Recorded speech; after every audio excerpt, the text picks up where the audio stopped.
Here. Trustee Schaefer? Present. Trustee Ohm? Here. Thank you. Okay, do we have a motion to approve the agenda? I'll move to approve the agenda. Second. Thank you. Please call Aaron. Trustee Morton? Yes. Trustee Schaefer? Yes. Trustee Ohm? Yes. Great. And the first item is parent committee comment. Anyone here to speak to anything that is not on this agenda? Just to clarify, we don't have a quorum, so it's just two of us. At one point, there was going to be three, then four, then five, now it's back to three, two. Great. So we are not having Understood. Anyone online, Aaron? Anyone else? No. Nothing from you two? Off agenda? Okay. Okay, that brings us to the meat of the matter, 3.1 Mendocino MUSD fire alarm systems.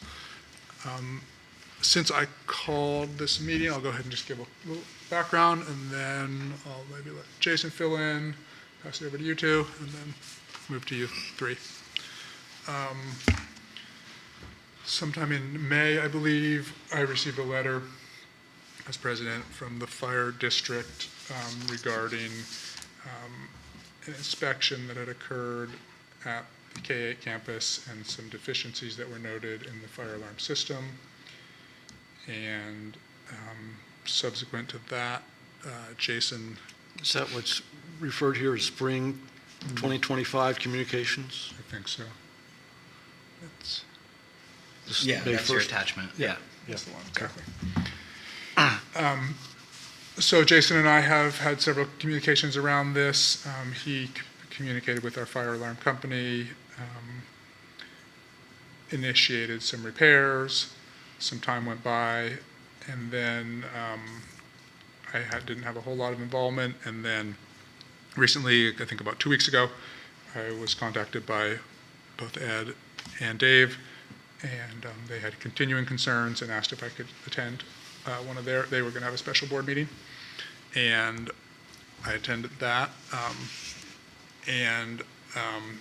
Please correct me if I'm wrong, but I think the main issues that were brought up during that meeting was a concern for communication between the two boards, questions around the functionality of our fire alarm systems, and a concern that our entire board was not apprised of what was going on, and a request that I call a meeting to bring our board up to speed and see if we could move forward with better communication and some answers to some of the questions around the fire alarm. Hence, here we all sit today. And Jason has communicated with our fire alarm contractor quite a bit, and I think has some further answers about the functionality and what's been going on. And so I think that's where we are. Do you want to fill in anything, Jason? Yeah. I don't know if it's called, that's actually an inspection. I don't know what an inspection is, honestly, because we've never received any pre-inspection paperwork. I just received the inspection report last week. So it said here there were 3 inspections, but I'm not sure if they were inspections. I think the first time he stopped by, and Well, let me can I interrupt this for a was second? in April. Yeah. So these gentlemen can correct me if I'm wrong, but with some changes to state laws, they are now responsible for doing inspections of various facilities within the district, including schools, and they have contracted with Michael Reese of Albion Fire, who has the appropriate certification for these inspections. And it's taken a few years to get rolling, I think, and that's where this came from with this. I believe inspection is the right word, but Can I explain that? please. The law changed about 6 years ago, and we have been very reluctant to do anything because If you'll speak into that, it won't amplify your voice, but anyone who's online will hear it. So previous to that law that changed, CAL FIRE, California Fire Marshal, was supposed to do all pertinent inspections. They didn't. But then the state of California deciding, okay, we'll have all fire districts do it, regardless if you have a paid fire chief. That used to be the tripwire. So what we had to do was kind of like come to grips with this new challenge. It's not in our nature to do this. We're a volunteer fire department, and it's really difficult to go and tell other organizations, other people, other corporations what to do.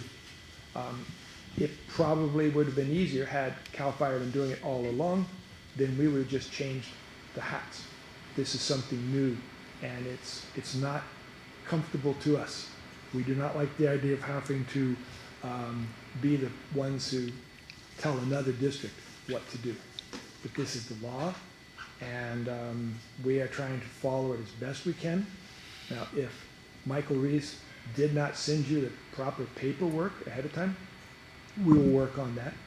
If he did not identify himself as to what he was doing, meaning just a guy or another firefighter, we'll work on that. But it is relatively new. And all those things, I think, can be worked out. But what we have now is this kind of a problem. And I don't think that, just make sure you understand, we do not take it lightly, and we're not really happy with our position. But it is something that we obviously have to do.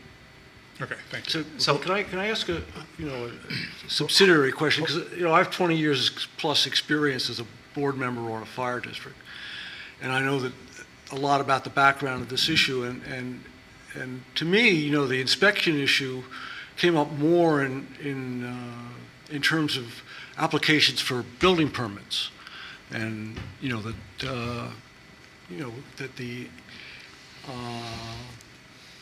the issue about whether or not we'd have to inspect a project that was in the process of being built and sign off on fire safety. So in addition to that, you're having to do regular, does this mean annual inspections of what level of facilities? Every restaurant, every school, every? It's a list of places. It depends on how it's interpreted, how many people, how many seats, how many square foot. Mm-hmm. It is somewhat uncertain. Schools are a fact. So it's schools, jails, high rises, R1 and R2 occupancies, which is hotels and apartments over 4 units. In our district, it's just schools and the R1 and R2. We don't have anything to do with new construction and inspection. That goes to building and planning.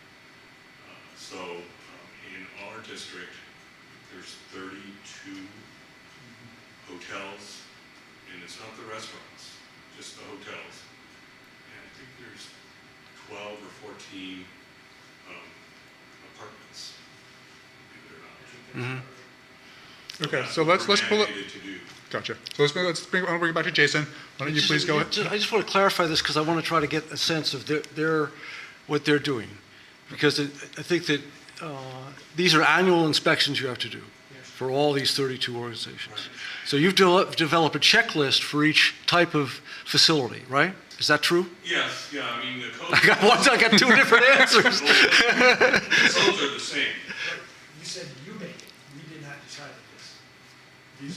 This is a law that says who. Oh, I understand, but what I'm saying is you establish a checklist based on the law that you come and then to each of those 32 entities and say, have you done X, Y, Z, Yes. right? But that is codified. It's Yeah. not like we make it up as we go. No, I didn't say you made it up as you go along, not at all. But I'm saying that this is something that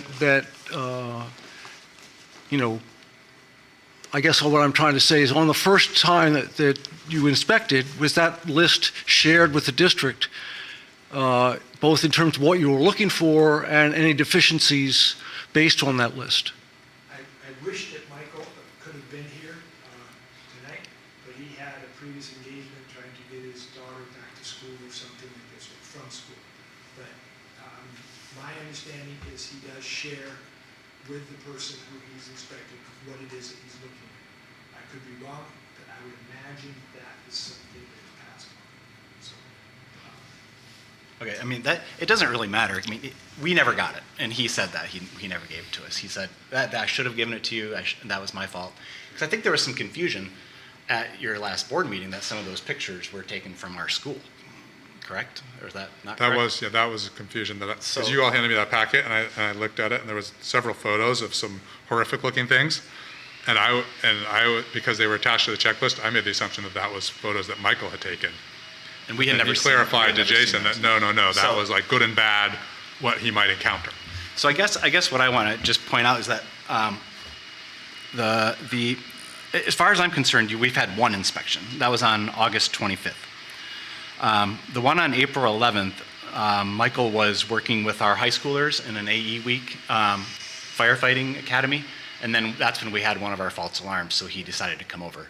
So that's that. That was not an inspection. That was simply coming to see why are we having a false alarm. And that's when I got him. He was in my office. I had speakerphone with our advanced security, our alarm company, and I said, hey, this is what we're seeing. We need a tech out here ASAP. The system was still functioning, but there was this trouble spot that was causing the false alarms, and that was in the electrical closet that was referred to in his latest email. Michael seemed very happy with that response. He's like, great, this is great. Let me know when it's fixed. So we ended up getting our,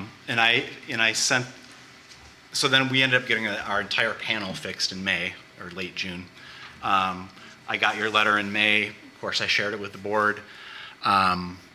So they're very aware of it. And then, let's see. So a couple things. One is that our system has a trouble code even if we have a low battery. So we get beeping, and so that doesn't mean that the system is not operational. It just means that, hey, something's going on, we better get it fixed. So whenever there's a trouble, whenever there's a beep, whenever there's anything, first thing I do is I call our alarm company and let them know. And so they are based out of Eureka and Santa Rosa. So we had a tough time for a while. They had a tough time sending somebody a consistent person who knew the system. Because what would happen is one person would come, he'd put in a good 6 hours, because you have to travel, a good 4 to 6 hours, and do some work, but he wouldn't fix it all the way. And then the next week a new person would come, and then they would be like, they would have to almost spend a couple hours researching what the other person did. It's like, don't you guys take notes and communicate with each other? So just now, we have somebody now. His name is, we have two guys, Ron and Ben, Ben came recently and fixed that issue in the electrical closet. So that was that thing that was causing all of the false alarms in the spring. So that's been fixed. The panel was replaced. And we still have a couple of things here that you can see they're going to come on the 22nd, 23rd. But I think I think one of the things that is the benefit of this meeting is, first of all, I do want to say very emphatically that I take it seriously and we take it seriously. So if there's ever a question of that, I do want to address that first and foremost. But I think one of the best things about this meeting is that it's getting advanced security's attention and saying, this is ridiculous. Like, we need somebody out here. The same person, we need our dedicated tech out here to take care of us, and that's finally happening. I'm not happy with advanced security, honestly, and so I'm looking at what we can do in the future, but we are in the middle of a contract with them. So I'm happy to answer any other questions. How long is the contract? It's a 3-year contract. So when do you do that? So for the high school, it actually ends this spring, and the K-8, we are in year 1. So it varies for sites. Either of you have anything you'd like to add at the moment? Pardon? Would you like to add anything? Questions, comments at the moment? No, it's getting clearer to me what's going on. And I think this whole inspection process, I've had wonderful conversations with Michael and Chief Reese, and he says right along with me, hey, he's new to this too, right? I mean, and he says, I'm learning right along with you. And so, great. Let's have some grace and patience with each other. I just wanted to add, as we were getting this going with Michael Reese, and I don't know, I guess you guys did this week letter, but we sent out, our department sent out a letter just sort of letting people know that this was going to happen, and that the goal isn't to, punish people, but just like get people aware of what the requirements are, and you know, what they need to do. Yeah. The first inspection, no charge for, and then, but if there are problems that aren't fixed, you know, and this is what we told the public in general, then, you know, start to charge for my police's time. In the meantime, we're paying for it. So, I mean, that was, the intent starting out was just to let people know that this is gonna start happening, and we're just all about trying to get things in working order, and not like trying to nail people. And I'll add one other thing. You're making it sound like something just started in April. I think we sent you also a note about how many times in the last year and a half you had fire calls up to K8, and it was numerous. Yeah, it's been since January. That's when the issues really started. So, and every time I would call advanced security, they would come out and try and fix it. Yeah. But in the meantime, our guys have to go there because they can't assume there's a false alarm. Right. Because the system isn't functioning. Right. properly. So it's like, it was a double thing. One, it's our responsibility to inspect, but the other one, your system is causing our department to run 2 or 3 trucks, 10, 12 guys, check all the buildings. It's a big deal. And so we actually at one time sent you a bill, let you know this is what we would charge. If Yeah. it was that kind of thing. That was in May. Yep. Yeah, and it's a big deal. Yeah. You do not want to do that. It is a big deal. But it is, it's like just trying to make people aware that there's a problem and it should be solved. That's the whole thing. We don't want to do anything other than that. We don't want to be a problem to you, we just want to have it solved. Well, I think going forward, whenever we get a false alarm, I communicate with maybe a point person, probably that's Sandy, my guess is. I'll let her know why the false alarm occurred, where it occurred, what I did about it, and then when it's going to be resolved. Like, would that be helpful, right, for the future? Well, after the fact, but our guys are still going to go. Right, is there a way to triage the false alarms? So Sure, that- I mean, my guy usually shows up as well. His name is Travis. He's usually there. He can read the panel and see what building the trouble is coming from. So, you know, you shouldn't have to go through the entire district building, if all the buildings, if Travis is there, because he usually shows up. If Yeah, Travis is there. yeah. If not, all the buildings, they have to put your hands on them. You have to put your hands on the glass, look in, see what you got. Yeah. The bad part about that, the real bad part about that, is the first time you have 25 guys, then you have 12 guys, then you have 10. Yeah, it's Then a, you have the chief standing there alone. So I guess I would like to ask for your advice. What can we do, or what can I do as the superintendent of a school district, other than contact our security company and say, get this fixed? I don't know what else to do. Truthfully, I'm really glad to see that the whole board, Mhm. a good portion of the board is now involved in it. There's a couple of times when we were talking, it did not seem like the board was really aware of how big a problem this was. And so I'm happy that that part of it is solved. And I do believe that the board will then direct the proper solution, be it, you know, like what you're saying, you know, a dedicated person, the same guy, as much as possible, and some kind of guarantee from them that this system is functioning. And by the way, the good thing that Michael Reese does mention is that all the pulls are functioning. So if there is a fire and it's in the daytime, they can pull it and the fire alarm will go off as it's supposed to. It's the electronic automatic ones that are having the problem. Jason, what is involved in breaking a contract? That's a huge deal if you, I mean, if we want to invest the attorney time, we could probably look into it, but we would have to make sure that we have an alternative. and what? An alternative. alternative, somebody else who could do the Yeah, job. well, I'm sure Because that's a I'm question not too. sure Is who there else. somebody? I did contact a company in the spring, and they're interested, but that was before, you know, that was, you know, we still have the contract to work out. When does our current contract expire? Well, this one here at this Split. school is the spring. and This then spring? In the K-8 school, we're in year 1, so it's a 3-year contract. 3-year contract? It would be, I mean, if we want to test the waters, we can. I mean, it seems to me we have there's a conundrum because we're required to have an alarm system in place.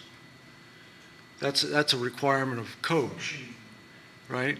They're required to respond to any alarm regardless of whether there's a 90% chance it's false or not. Right. So the object is to totally minimize the number of times that it triggers an alarm. And in order to do that. A false alarm. Yeah, well, I mean, whatever the threshold is for starting the alarm, for causing an alarm to be signaled, it seems like these things aren't, they're not tripping, they're not smoke detection, there's nothing that's, I don't understand what's tripping it other than some kind of electric glitch in the system itself.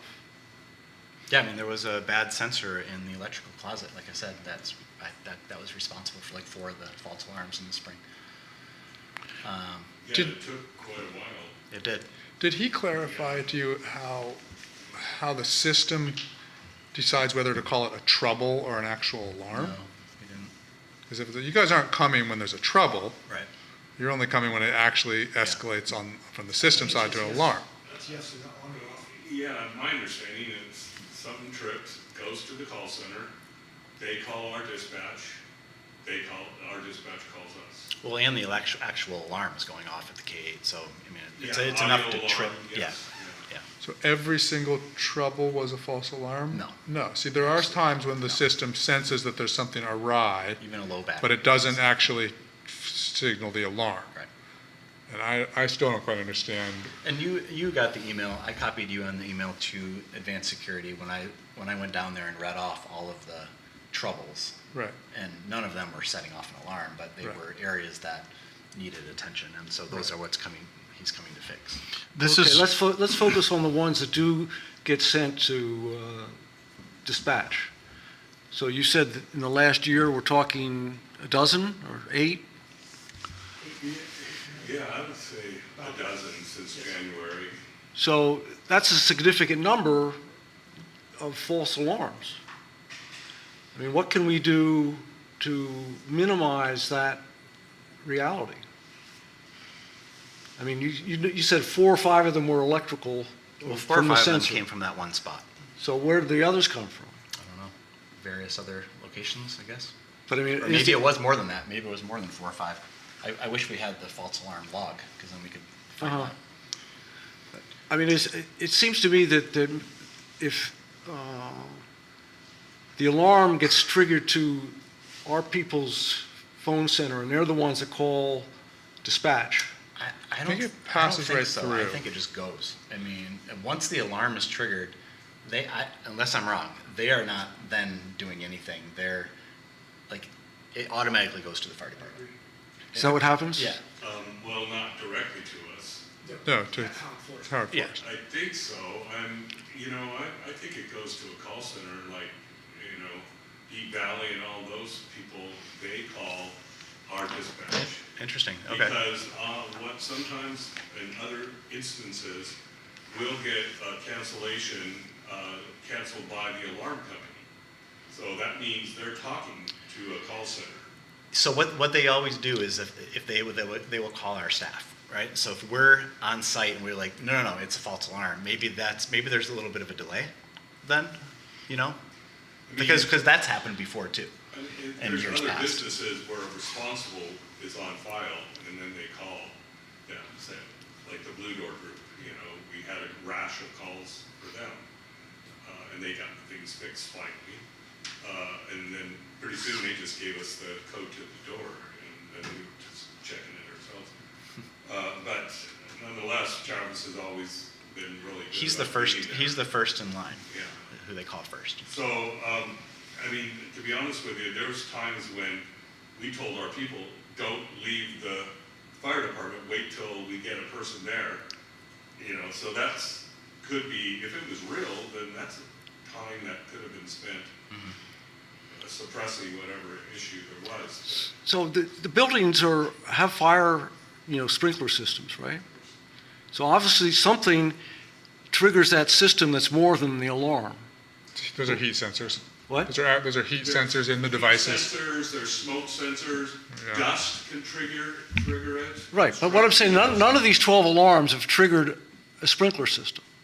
That's a heat thing, yeah, So maybe if there's a way of which is good. doing triage that says if it hasn't set off a smoke sensor or a heat sensor, then there's a really high chance it's a false alarm.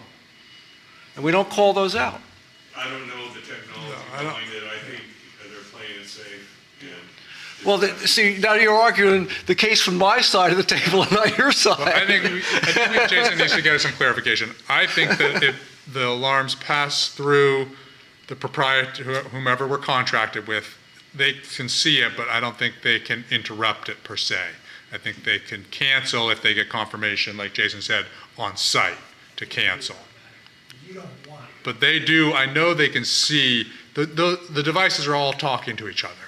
And it shows up at the station on our side, but it also shows up at the monitoring side.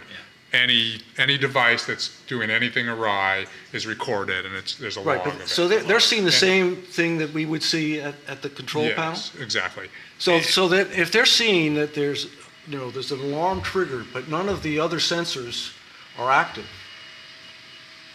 why don't they have a step before you call in the, I don't think they can, I could be wrong, but I think you need to clarify this. I don't think they can stop it at that point. I think it goes find out. right I to can find out. Howard Forest, but I Yeah. could be We'll wrong. have to talk to them. The other about piece how about, that works. I think the other significant piece is, we are required to test our system annually, and that's one of the things that they supposedly do Yeah, on contract. And they did have he it send that? scheduled. Yeah, and they have it report, scheduled though? for December. And did he, I think that we want to confirm, and I believe that test is testing every single device in the entire system. And that's what he sent. And he said, that was the test, is that what that I believe was? so. Yeah, the Okay, I one that wasn't he sure. did for the Okay. last two, yeah. So, I think, I'm gonna call this wood, but, given the fix of the electrical issue or the closet in the electrical closet and the replacement of the corrupt panel, the number of alarms has decreased dramatically. And so, I think that we're on the right path. I think that we're getting there. And for sure it was a pain in the you-know-what for everyone, last spring. And I'm not gonna discount the time and effort of the firefighters.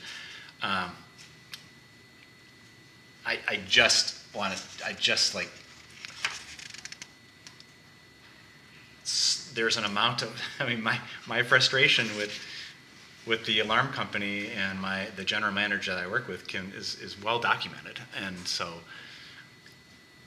I think we're getting there, if that means anything. Yeah, we haven't had any in the last month, or, yeah, I'd say a month. There was one, I think it was that electrical room, Yeah. the cafeteria building, that one, that was, I received a recall, stuff going on there. so if, I'm just looking over this, I think Jason handed these to you, and I don't know if you guys saw this.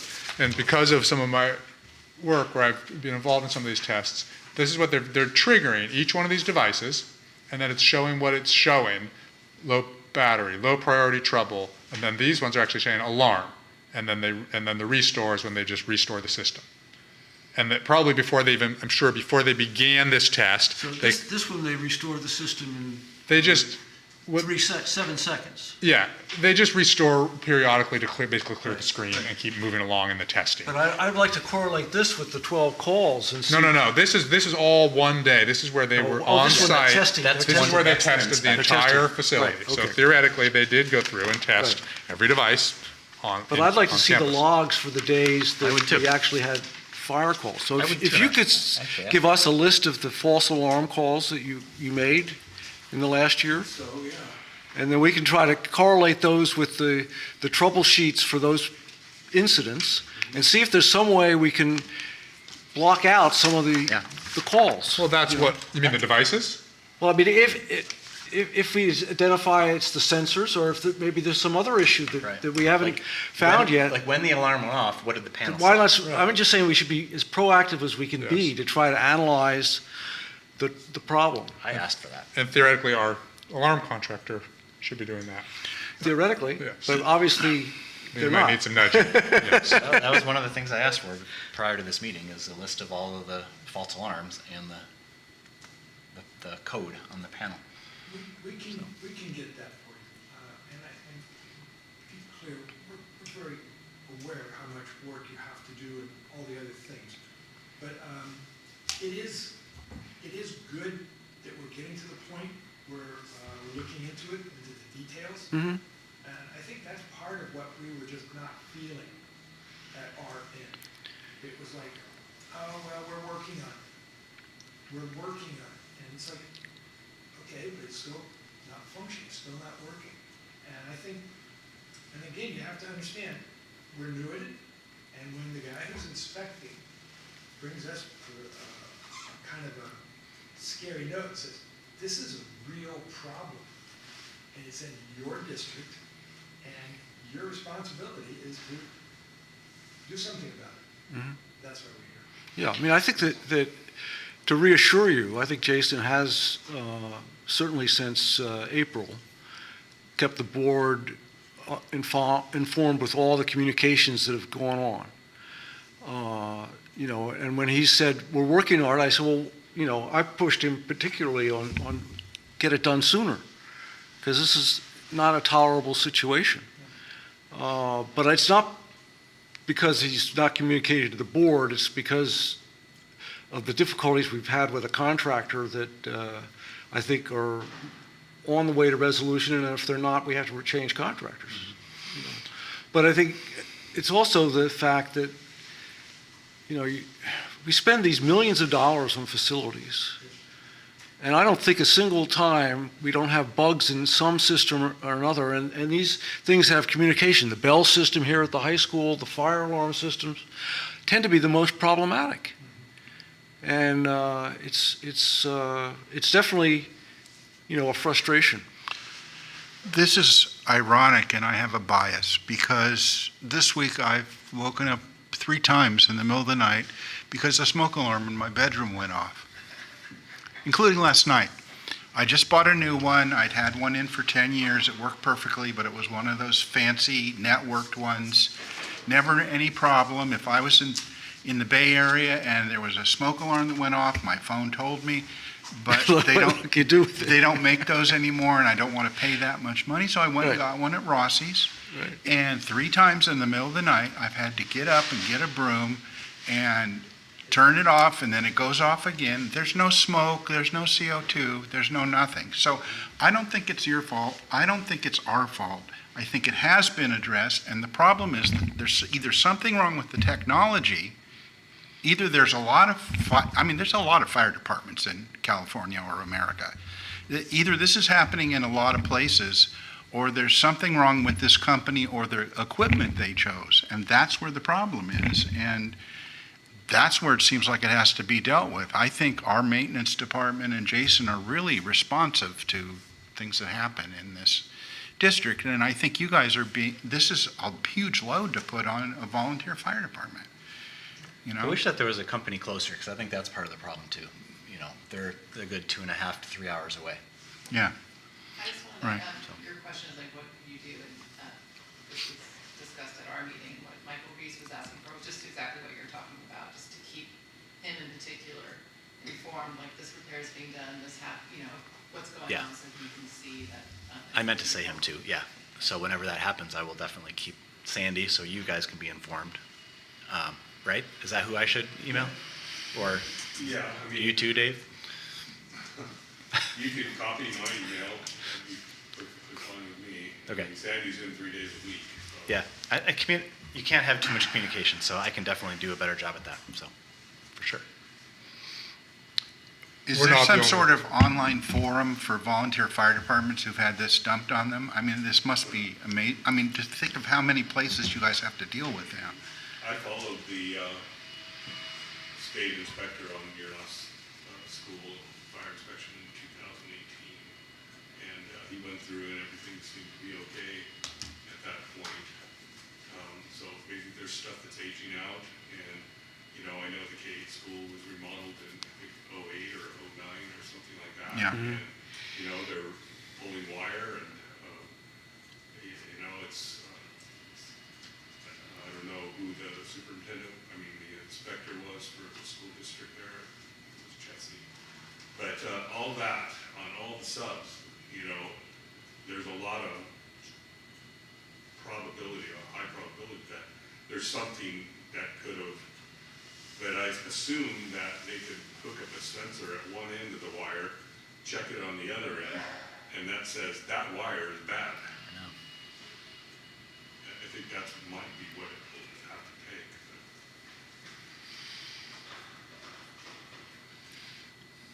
I know that other districts are have issues with their alarms. I've been down in Anderson Valley a bit. They had stuff that was just going on all summer long.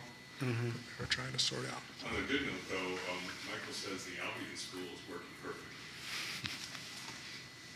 Yeah, we haven't had any issues, false alarms with Albion, Comfrey, or Elk. It's just here. There's no cabin inspector? Yeah, so I believe the fire chief down there does it. Does Couchy? Does Couchy have an inspector? I don't know. It's on the burden of the fire chief, and technically, they said the fire chief doesn't have to go through any certification to do it. You can just, there's like a flip book. I looked at it originally myself, but a small situation like that would probably be okay. I just want to note that, you know, we had the one midnight false alarm here. Yeah. And it got taken care of. We haven't had any other issues after that. Hopefully that's the case, you know. But we have to be, I mean, I'd rather still go through checking those false alarms with what actually triggered it and see if we can say all those calls were necessary. See what we can do. Yeah. And for you to get clarification from advance how it works, works, when it, for sure. when a trouble and or alarm goes off. Are they weighing in, or is it just going straight through? And then they're canceling it after the fact. I mentioned to these folks in my professional work, Ben, I know him from other projects, and he mentioned being here, and one of the things that one of the devices is I'm not sure what specifically, it's some kind of beam, light beam, or I don't know, whatever, from two different devices, that if that beam gets interrupted, that's the alarm. So theoretically it would be smoke, I think, that would be interrupting that. So there's the sender and the receiver. And he mentioned a device that we have somewhere at the K8 that got out of adjustment. And from his knowledge, I didn't quite understand what from his understanding, because how they're mounted, the building has to have shifted. Wow. To cause that to go out of adjustment. Yes, like a garage, a roll-up. Right, something like that, but higher tech. That beam was broken. Right. And so That happened at the Fort Bragg Middle School. and I don't know how many, Balloon went up in there. right, I don't know how many of them we have Uh-huh. in the campus, but it's a way to cover, usually they use it in attic and inaccessible spaces. So high tech, but able to fail as well. I just want to let you know, I think what we're hearing is exactly what we need. We now believe that the full board is on it, and they're working on it, and there's nothing else that we can ask of you to do. You know, you have your own issues with your company, and I totally understand. I think our board will feel that we did our duty to let you know and show you exactly how important it is. And I think that's what we just didn't feel like it was getting enough attention. I think that this is solving that problem. I think that this is a good step. I don't know how long it's going to take you. You're going to have a guy in here on the 22 and 23rd, something like this. How about a copy of the report for mid-January? We have a meeting then. You can check with Sandy to make sure that just to make sure that, again, our record will show we did it, your record will show you did it, and we're pushing it down the line. Because I don't think there's any other way. So in your letter of December 5th, you had 4 corrective actions that you requested. And I was going to ask Jason, are there any that you think that we're unable to accomplish in the timeframes indicated? Well, number 1 is scheduled, because they're coming to do the annual inspection and any needed repairs the 22nd, 23rd, so number 1. Number 2, communicate the faults found, I can do that. Number 3, these are the issues that need to be resolved that Nick laid out in his email, so we should be able to do number 3.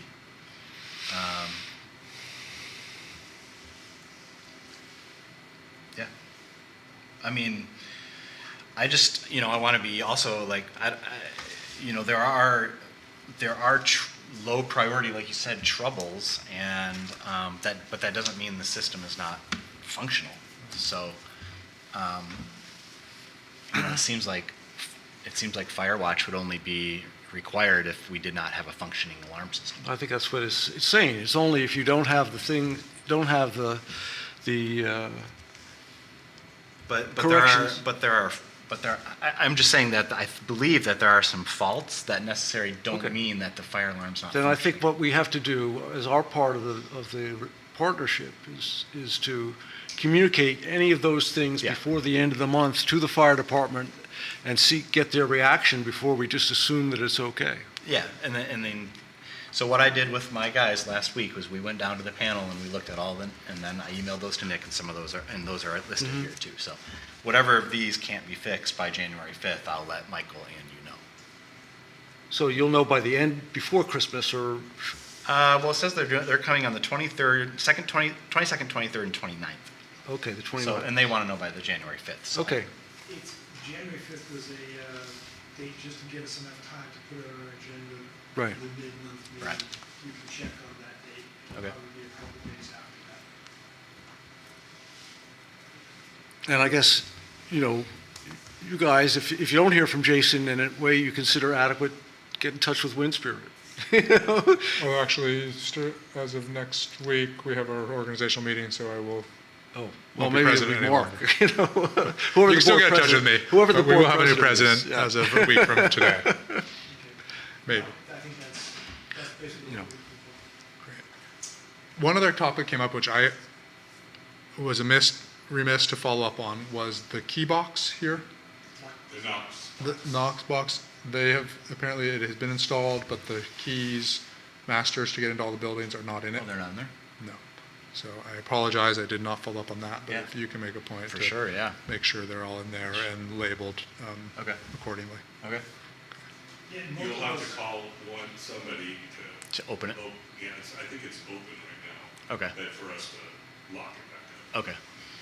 Who would that, probably you or some? It could be me or John. Or John, But okay. yeah, you could definitely tell me to take like 30 seconds. Okay. Okay, anything else? All right, thank you all. Adjourned.